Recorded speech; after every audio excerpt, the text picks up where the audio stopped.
ادھورے ترجمے کی جانب دیکھا۔ اور تمہیں کوئی تکلیف پیش آئے اس پر صبر کر۔ اس نے اپنی تکلیف پر صبر کیا تھا اور وہ اب بھی کر رہی تھی۔ قرآن میں تو اللہ نے یہ بھی فرمایا ہے کہ اللہ تعالیٰ صبر کرنے والوں کے ساتھ ہے، تو کیا اس کے ساتھ بھی اللہ تھا جس نے اسے اتنی چھوٹی عمر میں صبر کرنے کی طاقت دی تھی؟ وہ واقعی ان تکالیف پر صابرہ ثابت ہوئی تھی جو اس کی زیست کا زار ہوئی تھیں۔ ان آزار کی وجہ اس کی اپنی ذات تھی۔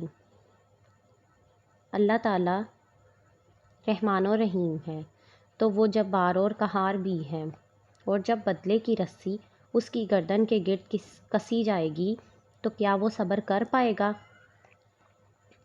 اس کی تکلیف کا آغاز ہوا چاہتا تھا، اس کا صابر ہونے یا نہ ہونے کا امتحان شروع ہوا چاہتا تھا۔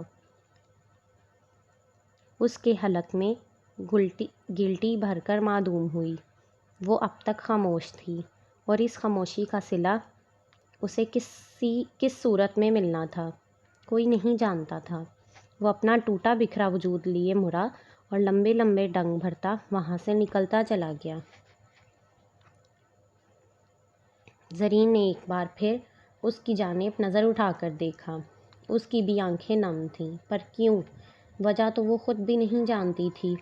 اس نے گہری سانس کھینچ کر خود کو پرسکون کیا اور قلم اٹھا کر ادھوری تختی مکمل کرنے لگی۔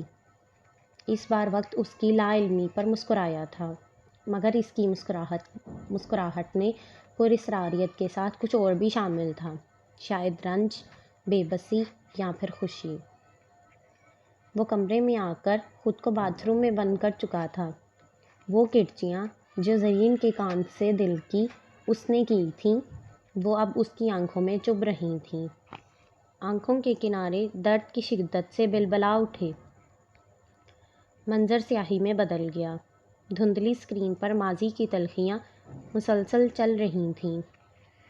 ساحل کے کنارے تیزی سے بھیگنے لگے۔ وہ چیخنا چاہتا تھا، مگر وہ چیخ نہیں سکا۔ وہ اپنا غبار نکالنا چاہتا تھا، مگر بے بس تھا۔ دل درد کی شدت سے پھٹنے کو تھا۔ اپنا پہاڑوں جیسا وزنی سر دیوار پر ٹکائے اس نے آنکھیں میچیں۔ کناروں پر جمع ہوئی نمی اس کے رخسار پر بہہ گئی۔ یہ وقت کی ستم ظریفی تھی کہ آج وہ مضبوط اور توانا شخص جو مشکل سے مشکل حالات کا مقابلہ کر جاتا تھا، آج اپنا ضبط کھوتے زاروں کی طرح رو رہا تھا، مگر بے آواز۔ آج آنسوؤں پر بند باندھنا مشکل تھا۔ الفاظ بہت طاقتور ہوتے ہیں، یہ انسان کو گھائل بھی کر سکتے ہیں اور مائل بھی، پر یہ انسان پر منحصر ہوتا ہے کہ وہ اسے کب، کہاں اور کیسے استعمال کرتا ہے۔ اگر ان الفاظ کا صحیح استعمال کیا جائے تو پھول جیسے نرم اور خوشبودار ہوتے ہیں، مگر کبھی یہی الفاظ پہاڑوں جیسے وزنی کہ انسان پر اپنا بوجھ ڈال دیں تو آخری سانس تک ان کا وزن انسان کو دبائے رکھتا ہے۔ آج اس کے الفاظ کا بوجھ بھی اس پر ڈال دیا گیا تھا، جس کا وزن اس کی ایک ایک سانس پر بھاری تھا۔ جانے کب تک اس نے یہ بوجھ اٹھائے پھرنا تھا۔ باتھ روم کی خاموش دیواروں نے اس کی سسکی سنی تھی۔ انہوں نے ترہم بھری نگاہ اس کے بکھرے وجود پر ڈالی۔ آج اسے تسلی دینے والا کوئی نہ تھا، اور آج پہلی بار ابتہاج حیدر نے خود کو اتنا بے بس محسوس کیا تھا۔ بے بسی بڑی اذیت ناک کیفیت ہے۔ یہ انسان کو نہ زندہ چھوڑتی ہے نہ مرنے دیتی ہے۔ آج پہلی بار اس نے خود کو زرین کی جگہ محسوس کیا تھا۔ آج پہلی بار وہ اس طرح رویا تھا۔ آج پہلی بار اس نے اپنے آنسو خود پونچھے تھے۔ آج پہلی بار اس نے اپنے بکھرے وجود کو سمیٹا تھا۔ آج پہلی بار، اور پھر جانے کتنی بار، اسے خود کو خود سنبھالنا تھا۔ یہ تو وقت ہی جانتا تھا۔ 4 سال بعد کانفرنس روم نیم تاریکی میں ڈوبا تھا۔ تمام نفوس کی نگاہیں پروجیکٹر کے سامنے کھڑے جوان پر ٹکی تھیں۔ جو بڑی مہارت اور ذہانت سے سلائڈز کو آگے پیچھے کرتا اپنے آئیڈیاز پریزنٹ کر رہا تھا۔ صدر کرسی پر براجمان شخص کی نگاہیں سلائڈز کے بجائے اس جوان پر تھیں۔ اس کی باڈی لینگویج، اس کا لب و لہجہ، اس کی مسکراہٹ، اس کی مکمل شخصیت منفرد تھی۔ اس نے مڑتے سلائڈ چینج کی۔ اسی پل روم کا دروازہ اوپن ہوا۔ باہر کی روشنی اندھیرے کا سینہ چیرتی سب کا دھیان اپنی جانب کھینچنے میں کامیاب ہوئی۔ کرسیوں پر بیٹھے تمام لوگوں نے مڑ کر آنے والے کو دیکھا۔ سب کو اپنی جانب متوجہ پا کر وہ صفائی دینے کے انداز میں بولی، سوری فار بینگ لیٹ۔ وہ بنا کسی پر دھیان دیے نزاکت سے چلتی آگے آئی۔ اس کے مینیجر نے ہاتھ کا ہلکا سا اشارہ کیا۔ ردا اس کے پاس پہنچ کر کرسی پر بیٹھنے ہی لگی تھی کہ اس پل وہ مرا تھا۔ ردا کی نظر بیٹھتے وقت جیسے ہی سامنے کھڑے شخص پر پڑی، پھر پلٹنا بھول گئی۔ وہ حیرت سے پوری طرح آنکھیں کھولے اسے بنا پلک جھپکائے دیکھ رہی تھی۔ 4 سال ردا نے اس لمحے کا انتظار کیا تھا۔ ان 4 سالوں میں وہ ہر دن ہر رات کتنی اذیت میں رہی تھی، یہ وہ جانتی تھی یا اذلان۔ وہ وہیں ٹھہر گئی اور وہیں نہیں، اس وقت ایسے لگ رہا تھا جیسے پوری کائنات تھم گئی ہو۔ ابتہاج کی نظر اس لڑکی پر پڑی جو کھڑی شاید اسی کی جانب دیکھ رہی تھی۔ مسلسل آنکھوں پر پڑنے والی لائٹ اور کمرے میں پھیلے اندھیرے کی وجہ سے اس کی نظر دھندلا سی گئی تھی۔ اس کھڑے وجود کا ہیلا وہ دیکھ سکتا تھا، مگر اس کا چہرہ وہ نہ دیکھ سکا۔ اسے یوں ہی کھڑے دیکھ آئی بی کے مینیجر نے شائستگی سے کہا، مس پلیز ہیو اے سیٹ۔ وہ ساکن تھی۔ نگاہوں کا مرکز ایک ہی چہرہ تھا۔ ابتہاج بھی اس کی آمد پر خاموش ہوا تھا۔ خاموشی کا دورانیہ بھر رہا تھا۔ مینیجر اس کی جانب سے کوئی جواب نہ پا کر وہ پھر سے گویا ہوا، مس پلیز۔ اس کے مخاطب کرنے پر ردا کی محویت ٹوٹی تھی۔ اس نے نگاہوں کا زاویہ بدل کر مخاطب کی جانب دیکھا اور سر اس بات میں ہلاتی بیٹھ گئی، پلیز کنٹینیو مسٹر ابتہاج۔ ابتہاج نے سر کا خفیف سا اشارہ دیا اور سلسلہ کلام پھر سے جوڑا۔ وہ ایک کے بعد ایک سلائیڈ بدلتا وہاں بیٹھے تمام لوگوں کی مکمل توجہ کھینچ چکا تھا۔ تمام لوگ ہمتن گوش تھے سوائے ردا کے۔ وہ کیا بول رہا تھا، کیا پیش کر رہا تھا، اس کو ہوش کہاں تھا۔ اسے دیکھ کر وہ دنیا بھول بیٹھی تھی۔ اسے اپنی نگاہوں کے حصار میں لیے وہ یک ٹک اسے ہی دیکھ رہی تھی۔ 4 سال کے ہجر کا پھل اسے قدر حسین وصال کی صورت ملا تھا کہ فراق کی ساری تلخیاں، وہ اذیت، وہ رنج و الم جو اس کی زندگی کا حصہ بن چکے تھے، اس وقت سب بھول گئی تھی۔ سچ شکر کہ اس وقت اسے کوئی نہیں دیکھ رہا تھا۔ ابتہاج مسلسل بول رہا تھا، and that's my plan for the future project, thank you. وہ کہہ کر خاموش ہوا۔ پریزنٹیشن ختم ہوئی تھی۔ اسی پل روم روشنیوں میں نہا گیا اور پھر صدر کرسی پر بیٹھے شخص نے تالی بجائی تھی اور پھر انہیں دیکھ کر کئی جانب سے تالیوں کی آواز گونجی تھی۔ وہ مسکراتی نگاہوں سے فرش کی جانب دیکھ رہا تھا۔ اس نے نظر اٹھا کر کمرے میں موجود تمام افراد کی جانب دیکھا۔ ارسلان نے آنکھیں اشارے سے اسے سامنے دیکھنے کو کہا۔ نافہمی سے اس کے آئی برو سکڑے۔ اس کی نگاہوں کی تقلید کرتے جوں ہی ابتہاج نے سامنے دیکھا، اس کی نظر بھی ایک پل کو اس پر ٹھہر گئی۔ اس کے چہرے کے تاثرات سپاٹ ہوئے۔ اس نے نگاہیں پھیر لیں اور مڑ کر سلائیڈ بند کی۔ وہ سنجیدگی سے چلتا اپنی نشست پر آ بیٹھا۔ اس کی پریزنٹیشن پر آئی بی کا تالی بجانا وہاں بیٹھے لوگوں کو تشویش میں مبتلا کر گیا۔ اسے دیکھ کر کچھ کی آنکھوں میں توصیف تھی تو کچھ کی آنکھوں میں حسد کی آگ جل رہی تھی۔ آخری پریزنٹیشن ربانی ڈیولپر کی تھی جو کہ ردا نے دینی تھی۔ وہ اٹھ کر سامنے آئی اور پروجیکٹر آن کر کے پریزنٹیشن سٹارٹ کی۔ جلدی جلدی سلائڈز کو اسکرول کرتے وہ انہیں بریفلی ڈسکس کرتی اور آگے بڑھ جاتی۔ وہ بولتے ہوئے بار بار اٹک بھی رہی تھی۔ اس کے مینیجر نے پریشانی سے ردا کی جانب دیکھا۔ یہ وہ کیا کر رہی تھی؟ اس نے نوٹ کیا تھا ردا کا دھیان کہیں اور تھا۔ وہ ان کی 3 ہفتے کی محنت پر پانی پھیر رہی تھی۔ انہوں نے پریشان ہوتے اپنا ماتھا مسلا اور پھر کچھ سوچ کر فیصلہ لیتے اپنی نشست چھوڑی۔ سوری فار انٹرپشن، پر مس ردا کی طبیعت ٹھیک نہیں، لہٰذا یہ پریزنٹیشن میں کنٹینیو کرنا چاہتا ہوں۔ وہ بول کر اسکرین کے سامنے آئے اور پریزنٹیشن سٹارٹ کی۔ ردا کے حلق میں اس وقت کانٹے چبھ رہے تھے۔ اس نے پانی کی بوتل اٹھا کر منہ سے لگائی اور اپنا پرس اٹھا کر وہاں سے جاتی کانفرنس روم سے باہر نکل گئی۔ وہاں بیٹھے کئی لوگوں کی نگاہوں میں حیرت اور افسوس کے ملے جلے تاثرات ابھرے۔ اس کے مینیجر نے تعصب بھری نگاہوں سے اسے جاتے دیکھا تھا۔ شیشے کی دیوار کے پیچھے بیٹھے چاروں نفوس خاموش بیٹھے تھے۔ ان کے چہروں پر انتظار رقم تھا۔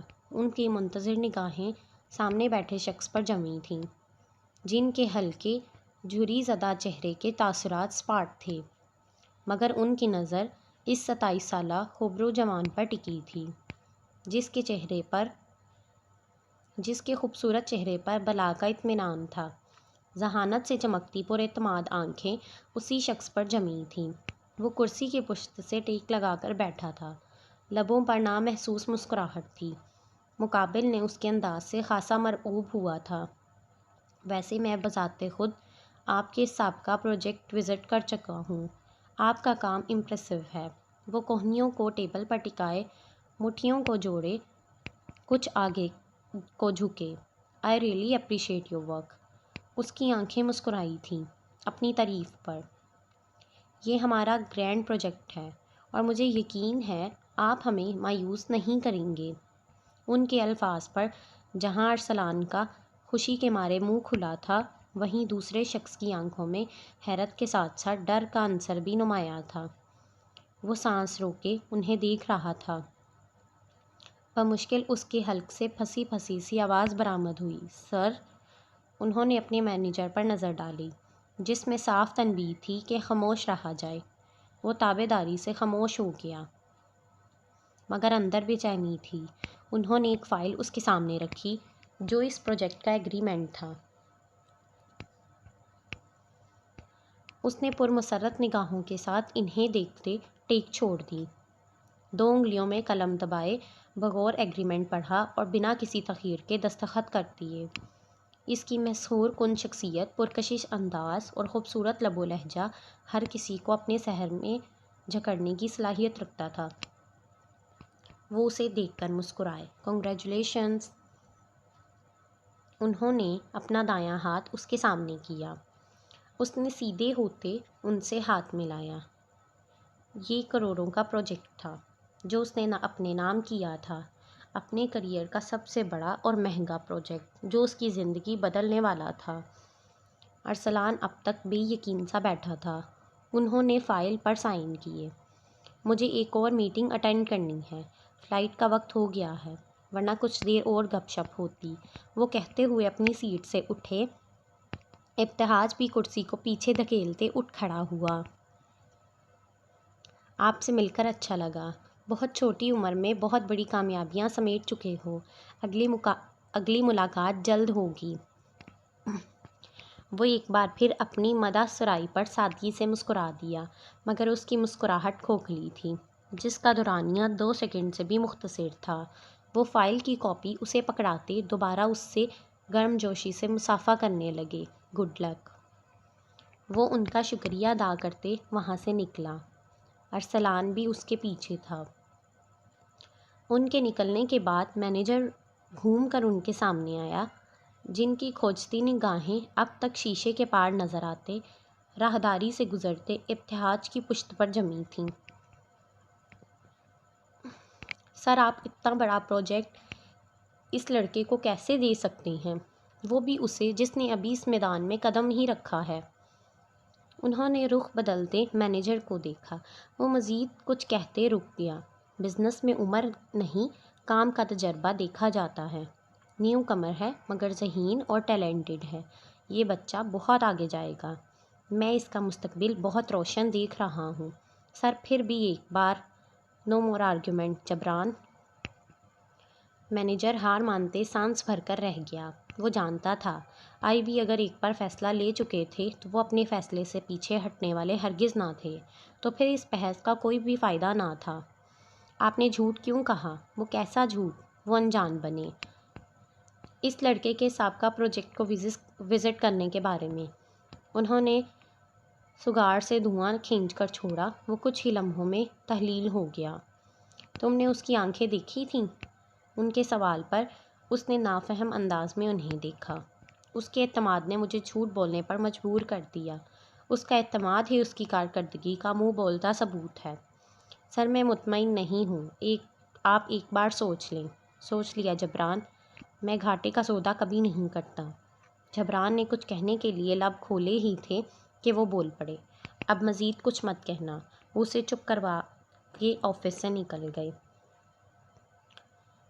بلند و بالا عمارت کے سامنے گاڑی سے ٹیک لگا کر کھڑا وہ شخص کب سے ان کے نکلنے کا منتظر تھا۔ وہ دونوں آئی بی گروپ آف کمپنیز کی عالیشان بلڈنگ سے نکل کر پارکنگ کی جانب بڑھ رہے تھے۔ وہ مشکوک شخص بھی اپنی گاڑی میں جا بیٹھا اور گاڑی سٹارٹ کی۔ ان کی گاڑی روڈ پر آتے ہی وہ انہیں فالو کرنے لگا۔ کچھ مسافت طے کرنے کے بعد ان کی گاڑی ایک کیفے کے سامنے رکی۔ ان کے اندر جانے کے بعد وہ بھی اتر کر ان کے پیچھے چلا گیا۔ ارد گرد نظر دوڑاتے وہ متلاشی نگاہوں سے خالی میز ڈھونڈ رہا تھا۔ اتفاق سے ان کے عقب والی میز خالی تھی۔ وہ متوازن چال چلتے میز تک آتا، کرسی کھینچ کر ان کی جانب پشت کیے بیٹھ گیا۔ اپنے لیے کافی کا آرڈر دے کر وہ خود کو مصروف ظاہر کرنے کی غرض سے گول میز پر رکھا میگزین اٹھا کر پڑھنے لگا، مگر اس کا دھیان ان دونوں کی جانب تھا۔ مجھے یقین نہیں آ رہا آئی بی نے اتنا بڑا پروجیکٹ تمہیں کیسے دے دیا؟ اس کے سوال پر ابتہاج نے اسے گھورا تو وہ صفائی دیتے انداز میں بولا، میرا مطلب ہے ابھی تمہارا ایکسپیرینس اتنا بھی نہیں کہ آئی بی گروپ آف کمپنیز کا ٹینڈر اپنے نام کر سکو۔ تم مجھے انڈر ایسٹیمیٹ کر رہے ہو؟ فوراً رد عمل آیا تھا۔ ابتہاج نے خفگی سے اسے دیکھا۔ وہ اس کی قابلیت پر شک کر رہا تھا۔ ویٹر نے کافی کا مگ ان دونوں کے سامنے رکھا۔ ارسلان نے مگ اپنے نزدیک کھسکا کر کہا، انڈر ایسٹیمیٹ نہیں کر رہا، پر قسمت تم پر مہربان ہے۔ یہاں تو 4 سال سے جاب کی خواری بھگت رہے ہیں۔ اتنی کوششوں کے باوجود آج تک ایک ٹینڈر بھی نہیں لے سکا۔ ہماری قسمت میں وہی 9 سے 5 کی جاب لکھی ہے۔ وہ مسکراتے ہوئے تلخی سے مسکرایا۔ اور ایک تم ہو جو 1 سال کا جاب ایکسپیرینس رکھنے کے بعد آج 5واں پروجیکٹ سائن کر چکے ہو، وہ بھی اس کمپنی کا کہ جن کے ساتھ کام کرنے کی خواہش بڑی بڑی کمپنیز رکھتی ہیں۔ ابتہاج نے مسکراتے ہوئے کافی کا گھونٹ بھرا۔ سو تو ہے۔ وہ اپنے کام کو لے کر پر اعتماد ضرور تھا، مگر وہ اتنی آسانی سے یہ پروجیکٹ ون کر لے گا یہ تو وہ بھی نہیں جانتا تھا۔ ارسلان اس کی جانب دیکھتے شرارت سے مسکرایا۔ کون سا ورد کر کے پھونکتے ہو لوگوں پر؟ ہم غریبوں کو بھی بتا دو، ہم بھی اس سے فیض یاب ہو جائیں گے۔ وہ اس کی بات پر خفیف سا ہنسا تھا، ساتھ ہی اس کی آنکھوں میں نمی چمکی تھی، اور یہ بات اب پرانی ہو چکی تھی کہ ابتہاج جب بھی ہنستا تھا اس کی آنکھوں میں نمی کی ہلکی سی پرت چمکتی تھی۔ ارسلان نے حسرت بڑی نگاہ اس پر ڈالی۔ بہت عرصے بعد تمہیں ہنستے دیکھا ہے، اچھے لگ رہے ہو۔ وہ ایموشنل ہوا تھا۔ کافی پیو، ٹھنڈی ہو رہی ہے۔ وہ اس کا دھیان بٹاتے بولا، اور پھر ارسلان کے اپنی جون میں آنے کے بعد باتوں کا ایک نہ تھمنے والا سلسلہ شروع ہو چکا تھا۔ ویسے ربانیس کے مینیجرز کا چہرہ اس وقت دیکھنے والا تھا۔ سوچو آفس جا کر ردا اس کا کیا حال کرے گی۔ مجھے تو اس کی حالت سوچ کر ہی ہنسی آ رہی ہے۔ ارسلان کے الفاظ پر اس شخص کے کان مزید کھڑے ہو گئے۔ اس نے قریب ہو کر ہونے کے لیے اپنی کمر کرسی کے پشت سے ٹکا لی تاکہ قریب سے انہیں سن سکے۔ ابتہاج کا چہرہ سپاٹ تھا۔ وہ اس کے ذکر پر کچھ نہ بولا، لیکن حیرت کی بات یہ تھی کہ آج اس کے تاثرات ناگواری میں نہیں بدلے تھے، جس طرح ہمیشہ اس کے ذکر پر ہوا کرتے تھے۔ ارسلان نے ایک اور مثبت بدلاؤ اس میں نوٹ کیا تھا۔ وہ دونوں خاموش تھے۔ ماحول کچھ سنگین ہوا، جس کا اثر زائل کرنے کی غرض سے ارسلان شوخ لہجے میں بولا، اچھا سنو، ایک وظیفہ میرے باس کے قہر سے بچنے کے لیے بھی بتا دو۔ اتنا بڑا پروجیکٹ ان کے ہاتھ سے نکلا ہے۔ زبیری صاحب بھی خوب مکھن لگا کر انہیں سنہری خواب دکھا کر آئے ہیں۔ ان کا تو کچھ نہیں جائے گا، مگر ہم غریبوں کی شامت آئے گی۔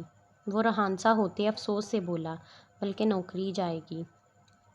اس بار اس کی بات پر ابتہاج کا قہقہ گونجا تھا۔ ردا نے جب سے اس کو دیکھا تھا وہ کانٹوں پر لوٹ رہی تھی۔ اپنے کمرے میں اضطرابی کیفیت میں چکر لگاتے وہ کچھ سوچ کر رکی۔ اس نے موبائل اٹھاتے کانٹیکٹ لسٹ میں سے احمر کا نمبر نکالا اور کال ملائی۔ اس کا نمبر بن جا رہا تھا۔ وہ ہر تھوڑی دیر بعد اس کا نمبر ٹرائی کرتی، مگر نہ کال جانی تھی نہ اس نے اٹھانی تھی۔ وہ آج سے تقریباً 3.5 سال قبل اسے بلاک کر چکا تھا۔ وہ صبح اس سے خود جا کر ملنے کا پلان بناتی، اوندھے منہ بستر پر پڑی ماضی کی یادوں میں گم ہو گئی۔ رات کی سیاہی اندیکھی چادر میں لپیٹ دی گئی تھی۔ آسمان پر چمکتا سورج ایک نئے دن کے آغاز کی نوید سنا چکا تھا، جس کا جشن مناتے پرند ٹکڑیوں کی صورت میں یہاں سے وہاں جھومتے گاتے نظر آ رہے تھے، اور کچھ خوراک کے متلاشی تھے۔ وہ بھی صبح سویرے اٹھنے کے بعد ڈائننگ ٹیبل پر بیٹھی اطہر صاحب کے ساتھ ناشتہ کر رہی تھی۔ یہ آئی بی کا پہلا پروجیکٹ تھا جو ہمارے ہاتھ سے نکلا ہے۔ اس سے پہلے ان کے 2 پروجیکٹ ہم مکمل کر چکے ہیں۔ مجھے سمجھ نہیں آیا اس بار عاطف مینیجر نے کہاں غلطی کی ہے۔ اس کی کل کی حرکت سے انجان اطہر ربانی تعصب سے بولے۔ ردا خاموشی سے اپنا ناشتہ کرتی رہی۔ انہیں کیا بتاتی کہ اس پروجیکٹ کے ہاتھ سے جانے کی وجہ وہ خود تھی۔ بلا شبہ عاطف نے اپنی ذہانت سے بروقت سب کچھ سنبھال لیا تھا۔ ان کے آئیڈیاز بھی بہترین اور یونیک تھے، مگر آدھے سے زیادہ آئیڈیاز وہ اسپوائل کر چکی تھی اور اس پروجیکٹ کو حاصل کرنے میں ناکام رہے۔ پریزنٹیشن آپ نے دی تھی نا، تو کیا اس نے آپ کو کی پوائنٹس نہیں سمجھائے تھے؟ ایسی بات نہیں، میری تیاری فل تھی، پر کل میری طبیعت کچھ ٹھیک نہیں تھی، اس لیے عاطف صاحب نے پریزنٹیشن کمپلیٹ کی۔ وہ سچ اور جھوٹ کی آمیزش کے ساتھ ان سے نگاہیں چراتے بولی، یہ پہلا موقع تھا جو میں نے آپ کو دیا تھا۔ آپ کمپنی کی چیئر پرسن ہیں۔ میں چاہتا تھا کہ آج کے بعد آپ کمپنی کو خود دیکھ سکیں، مگر مجھے لگتا ہے میں نے فیصلہ کرنے میں جلد بازی کی ہے۔ وہ نالاں تھے اور ڈھکے چھپے الفاظ میں اپنی ناراضگی کا اظہار بھی کر گئے تھے۔ ردا کا چہرہ بے تاثر ہوا۔ اس نے اپنا جھکا چہرہ اٹھا کر ان کی جانب دیکھا۔ آپ کی اس بات کا کیا مطلب ہے؟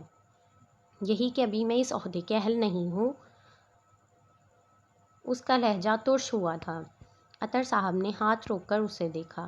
وہ سنجیدگی سے انہیں دیکھ رہی تھی۔ وہ اس کی ناراضگی مول نہیں لے سکتے تھے۔ اتنی جدوجہد کے بعد تو وہ ٹھیک ہونے لگی تھی۔ ایسی کوئی بات نہیں، میں نے بس ایک رائے دی ہے۔ خیر، آپ ناشتہ مکمل کریں، پھر آفس کے لیے نکلنا ہے۔ وہ مصالحتی انداز میں بات بدل گئے۔ انہوں نے نیپکن سے منہ صاف کیا۔ میں آج آفس نہیں جاؤں گی، مجھے کام ہے۔ وہ صاف صاف انکار کرتے اپنے ناشتے میں مصروف رہی۔ اطہر صاحب نے گہری نگاہ اس پر ڈالی۔ وہ اس کے ساتھ زبردستی نہیں کر سکتے تھے۔ وہ اسے کچھ بھی کہے بغیر آفس کے لیے نکل گئے۔ ان کے جانے کے فوراً بعد وہ کرسی دھکیل کر اٹھی۔ حاجرہ، حاجرہ، اس نے آواز دیتے جوس گلاس میں انڈیلا اور لبوں سے لگایا۔ حاجرہ اس کی آواز پر بھاگتے ہوئے آئی تھی۔ جی بی بی جی۔ وہ تیز تیز چلتی سانسوں کے درمیان بولی تھی، کہاں مر جاتی ہو تم؟ کتنی دیر سے آوازیں دے رہی ہوں، کیا کان بند ہوتے ہیں تمہارے؟ اس دن ایئر بڈس دیکھنے کے لیے دیے تھے تمہیں۔ اپنے کان روز صاف کیا کرو، اب جاؤ، میرے کمرے سے موبائل اٹھا کر لاؤ میرا۔ وہ تحکم بڑے لہجے میں کہہ کر دوبارہ جوس پینے لگی۔ ہاجرہ نے ایک اچھتی نگاہ اس پر ڈالی۔ اس کی ایک آواز پر وہ اپنا کام چھوڑ کر بھاگ آتی تھی، پھر بھی تانا مارنے سے باز نہیں آتی تھی۔ وہ منہ بناتے ہوئے وہاں سے چلی گئی اور موبائل لا کر اس کے سامنے کیا۔ جیسے نحوست سے تھامتے وہ وہاں سے جانے لگی، پھر کچھ سوچ کر رکی اور اس کی جانب گھومی۔ اب کیا گھٹنوں کے علاج کے بھی پیسے چاہیے، سست عورت، تند لہجے میں بولی۔ اسے بول کر وہ تن فن کرتی وہاں سے نکلتی چلی گئی۔ چند منٹ بعد اس کی گاڑی کے سناٹے بھرتی آواز سنائی دی تھی۔ اس کے جانے کے بعد وہ سر پر ہاتھ مارتی کچن کی جانب دوڑی، جہاں دوسری ملازمہ توے پر سے جلتا پراٹھا اتار رہی تھی۔ وہ دہل کر آگے آتے دیکھنے لگی۔ ہائے میرا پراٹھا! اسے سر پکڑے دیکھ دوسری آسیہ بولی۔ جب کسی کام سے جاتی ہو تو چولہا تو بند کر دیا کرو، وہ بھی بڑی لاپرواہ ہو۔ دیکھو پراٹھا جل جل کے کوئلہ بن گیا ہے۔ وہ تو دھواں دیکھ کر میں اندر آئی تو سوچا آج پھر ہاجرہ کی شامت آئی ہے، وہ رازدانہ انداز میں کہتی اس کے نزدیک ہوئی۔ سچ سچ بتانا، عزت افزائی کروا کے آئی ہو نا؟ اس نے کہہ کر کہا لگایا۔ اس کے انداز پر ہاجرہ اندر تک جل کے رہ گئی۔ اس کے لیے ردا کی ناپسندیدگی سے سب ہی واقف تھے۔ وہ منہ بناتے توا سنک میں رکھتے ہوئے بولی، توبہ، یہ لڑکی نہیں فتنہ ہے، خود سکون سے رہتی ہے، نہ ماں باپ کو رہنے دیتی ہے اور نہ ہم نوکروں کو۔ پتہ نہیں کس دن اس آفت سے جان چھوٹے گی، ذلیل کر کے رکھا ہوا ہے۔ اس کے لہجے میں ناگواری در آئی۔ ایک بڑی بی بی جی ہیں، اتنی رحم دل، سب کا احساس کرنے والی، اور ایک یہ ہے جس نے میرا کھانا بھی حرام کر رکھا ہے۔ اب پھر سے پراٹھا بنانا پڑے گا۔ جلے دل کے ساتھ وہ اپنے دکھڑے اسے سناتی دوبارہ سے اپنے کام میں جت گئی۔ ردا کو جانے اس سے کیا بیر تھا، وہ اسے ذلیل کرنے کا کوئی موقع نہیں چھوڑتی تھی، جس کا ازالہ بعد ازاں دردانہ بیگم کو ہی کرنا پڑتا تھا۔ وہ ردا کو کئی بار سمجھا چکی تھیں، پر وہ بچپن سے ایسی تھی، اپنی منمانی کرنے والی۔ اسے کوئی نہیں سمجھا سکتا تھا سوائے وقت کے۔ وہ سر جھٹکتی خود کے لیے پراٹھا بیلنے لگی۔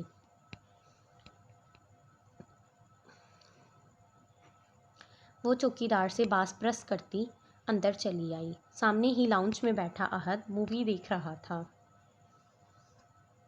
اس نے قریب آتے گلا کھنگارا۔ احد نے مڑ کر پیچھے دیکھا۔ وہ حیرت سے آنکھیں پھاڑے اسے دیکھ رہا تھا۔ اتنے عرصے بعد اسے اپنے سامنے دیکھ کر حیرت کو خوشگوار حیرت ہوئی تھی۔ وہ ریموٹ صوفے پر پھینکتے اٹھ کھڑا ہوا۔ آپ؟ وہ اب تک حیرت میں ڈوبا اتنا ہی کہہ سکا۔ کیسے ہو احد؟ وہ نہایت خوش اخلاقی سے اس سے مل رہی تھی۔ حقیقت حیرت در حیرت تھی۔ یہ لڑکی جب بھی اس سے ملی تھی مروتاً ہی ملی تھی، وہ بھی روکھے پن سے۔ آج وہ اس سے ایسے مل رہی تھی جیسے بچپن کی دوست ہو۔ میں ٹھیک ہوں، آپ کیسی ہیں؟ میں ٹھیک ہوں، کیا بیٹھنے کو نہیں کہو گے؟ اس نے مسکراتے ہوئے لطیف سا طنز کیا۔ وہ شرمندہ ہوا۔ اوہ سوری، آئیں بیٹھیں۔ اس کے کہنے پر وہ سامنے والے صوفے پر پوری شان سے براجماں ہوئی تھی۔ ٹانگ پر ٹانگ جمائے وہ ارد گرد کا جائزہ لے رہی تھی۔ میں ماما کو بلاتا ہوں، وہ اسے کہہ کر جانے لگا تھا کہ وہ سیدھے مدعے پر آتی پوچھ گئی، احمر کہاں ہے؟ مجھے اس سے ملنا ہے۔ جاری ہے۔ تو پیارے قائرین، کیسا لگا ٹوئسٹ؟ کیا لگتا ہے اس 4 سال کے دورانیہ میں ایسا کیا ہوا ہوگا جو احمر نے ردا کو بلاک کیا؟ ردا کے ساتھ کیا ہوا ہوگا؟ دماغ کے گھوڑے دوڑائیں اور تکے لگائیں۔ آپ کی قیمتی آراء کا انتظار رہے گا۔ آگاہ ضرور کیجیے گا۔